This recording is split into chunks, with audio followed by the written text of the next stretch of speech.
നമ്മൾ പള്ളി കമ്മിറ്റിക്കാർ ചുമ്മാ അധികാരത്തിന് വേണ്ടി അടിയും വഴക്ക് ഉണ്ടാക്കി നമ്മുടെ ജീവിതം മുഴുവനും കളയുകയല്ലാതെ നമ്മുടെ സമുദായത്തിന്റെ പേരിൽ നമുക്ക് എന്താ ഉള്ളത്?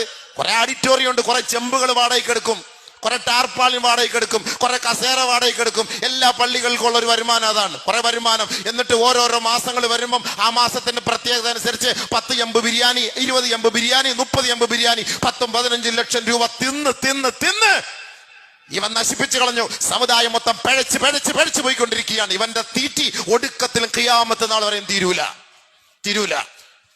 300-400 ചെമ്പ് വെച്ച് തള്ളാണ്. സമുദായം മൊത്തം പഴച്ചു പോയിക്കൊണ്ടിരിക്കുകയാണ്. ഈ മക്കളെ ഒന്ന് നന്നാക്കി നല്ല നിലയിൽ കൊണ്ടുവന്ന് പഠിപ്പിക്കാൻ ഒരു സ്കൂൾ സംവിധാനം, ഒരു കോളേജ് സംവിധാനം മുസ്ലിമീങ്ങൾക്ക് ഉണ്ടോ?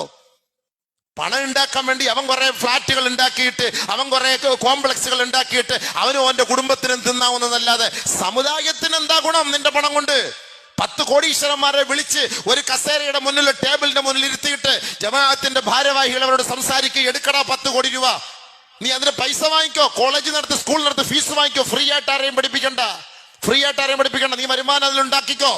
എന്നാലും നമുക്ക് അന്തസ്സോടുകൂടി, ഇസ്സത്തോടുകൂടി, അഭിമാനത്തോടുകൂടി നമുക്ക് നമ്മുടെ മക്കളെ പഠിപ്പിക്കാമല്ലോ, പേടിക്കണ്ടല്ലോ, ധൈര്യമായിട്ട് പഠിപ്പിക്കാമല്ലോ. ആര് തയ്യാറുണ്ട്?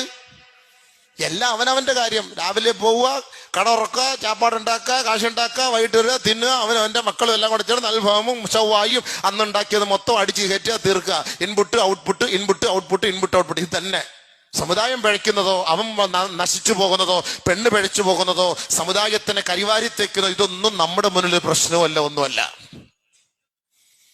ഫലസ്തീന്റെ മക്കൾക്ക് വേണ്ടി വലിയ ബാനറും പിടിച്ച് ഐക്യദാർഢ്യം എത്തി പത്രക്കാരൻ വരുമ്പോൾ തള്ളി ഫ്രണ്ടിൽ കയറി നിൽക്കും ഫോട്ടോ എടുക്കാൻ വേണ്ടി. ഐക്യദാർഢ്യത്തിന് ഫലസ്തീന്റെ മക്കൾക്ക് വേണ്ടി വന്നവനാണ്. ഫ്രണ്ടിൽ കയറി നിൽക്കണം, തള്ളി കയറ്റിട്ട് ഫോട്ടോ എടുക്കാൻ ഫ്രണ്ടിൽ വന്നിക്കണം. അതിന്റെ പേര് കുത്തും തള്ളും. ഫ്രണ്ടിൽ നിർത്തിയില്ല, മോലാളിയെ ഫ്രണ്ടിൽ നിർത്തിയില്ല, ഇതിനു വേണ്ടി ഓർഗനൈസറിനെ ഫ്രണ്ടിൽ നിർത്തിയില്ല, ഇതിന്റെ ആളിനെ ഫ്രണ്ടിൽ നിർത്തിയില്ല. ഐക്യദാർഢ്യ സമ്മേളനത്തിന്, കല്യാണത്തിന്, അടിച്ചുപൊളി കല്യാണം, ലക്ഷക്കണക്കിന് രൂപ ഭക്ഷണത്തിന് ചെലവാക്കുന്നു, എല്ലാം അവിടെ തള്ളുന്നു. ഓരോ കുപ്പി വെള്ളം വെറുതെ വേസ്റ്റാക്കി തള്ളിക്കളയാണ്. 500 മില്ലിയുടെ വെള്ളം കൊടുത്തിട്ട് ചുമ്മാ ഒരു 50 മില്ലി കുടിക്കും, ബാക്കി 450 കുപ്പത്തൊട്ടിയിലേക്ക് തള്ളിക്കളയാണ്. ഇതിനൊക്കെ ഈ പെണ്ണിന്റെ വാപ്പ നാൾ അള്ളാന്റെ മുന്നിൽ സമാധാനം പറയണ്ടേ? ഈ ചോറ് എത്ര വേസ്റ്റാക്കി കളയുന്നു സമാധാനം പറയണ്ടേ? നേർച്ചയ്ക്ക് ചോറ് വെച്ചിട്ട് വേസ്റ്റാക്കി കളയുന്നു സമാധാനം പറയണ്ടേ? ഈ ബിരിയാണി മേടിച്ചോണ്ട് പോയിട്ട് പെഗ്ഗുമായിട്ട് കുടിക്കുന്നു സമാധാനം പറയണ്ടേ അള്ളാന്റെ അടുക്കൽ? ഇതാ റസൂലുള്ള ഹജ്ജത്തുൽ വിദാഇൽ പ്രസംഗിച്ചത്, ഇതാണ് നിങ്ങളുടെ മുന്നിൽ ഞാനും പ്രസംഗിച്ചു തരുന്നത്. അല്ല എനിക്ക് പ്രത്യേക വഹി വന്നിട്ടൊന്നും പറയല്ല. കേട്ടല്ലോ എല്ലാരും?